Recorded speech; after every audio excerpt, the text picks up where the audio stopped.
ఇక్కడికి తీసుకొచ్చి ఆ బయట వాయిట్లో టీ తాగిపిస్తా ఏంది తమ్మి అంటే ఎట్టుంటుంది పని, ఎంత చక్కగా జరుగుతుంది. అక్కడికి ఎందుకు వెళ్ళలేదు వీళ్ళు, అది ఎందుకు బాగు చేయట్లేదు, జగన్ ముద్ర జగన్ మార్క్. ఇక్కడ వీళ్ళ మార్క్ రాకూడదని జగన్ ఫీలింగ్. కాబట్టి జగన్ అక్కడి నుంచి యువతలకు తీసుకొచ్చేస్తాడేమో.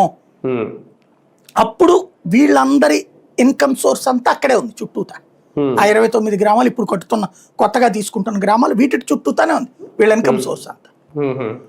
రియల్ ఎస్టేట్ అంతా అక్కడే మొబిలైజ్ అయ్యింది.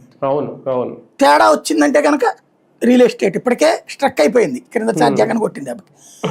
ఇప్పటికీ పుంజుకోవాలి వీళ్ళు వచ్చిన 2 ఏళ్ళు అయిన. ఇప్పుడు అది పుంజుకోవాలి అన్న ప్రయత్నం వీళ్ళది, దీంతో పుంజుకుంటుందని. ఇప్పుడు జగన్ కూడా ఆ పుంజుకునే దాని మీద కొట్టాడు దెబ్బ. ఇప్పుడు జగన్ వీళ్ళిద్దరూ వ్యూహాలే పన్నుతోంది ఇక్కడ. జగన్ ఇప్పుడు ఆ పుంజుకుంటున్న రియల్ ఎస్టేట్ మీద దెబ్బ కొట్టాడు. నేను వస్తే మచిలీపట్నం, విజయవాడ, గుంటూరు అన్నది ఇప్పుడు అతను చెప్తోంది. వీళ్ళు ఈలోపే విజయవాడ, గుంటూరుతో కూడిన అమరావతి చేయకపోతే అతను వచ్చి అదే చేస్తాడు. మావిగన్ అంటాడా అమరావతి అంటాడు. అమరావతి పేరు మార్చక్కర్లేదు, మార్చకూడదని రేపు కేంద్రం చెప్పింది.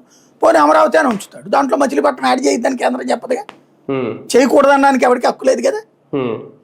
పంచాయతీలు, మున్సిపాలిటీలు యాడ్ చేయకూడదనడానికి ఎవరికి హక్కు లేదు కదా ప్రపంచంలో. ప్రతి కార్పొరేషన్కి యాడ్ అవుతానే ఉంటాయి ప్రతి ఏడాది కూడా, ప్రతి గవర్నమెంట్ టర్మ్ లో కూడా.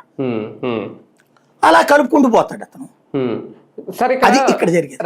రైతుల కోణంలో ఒకసారి ఆలోచిస్తే, అంటే ఓకే వాళ్ళు బలంగా కోరుకున్నారనేది చట్టబద్ధత కల్పించేస్తే రేపొద్దున్న వాళ్ళకు ఒక ధీమా ఉంటుంది, జగన్ వచ్చిన మార్చలేడు అనేది. ఆ విషయంలో వాళ్ళు హ్యాపీ అయినా నిజమైన సంబరాలే జరుపుకోవచ్చా వాళ్ళు, ఇంకా భవిష్యత్తులో భయం అనేది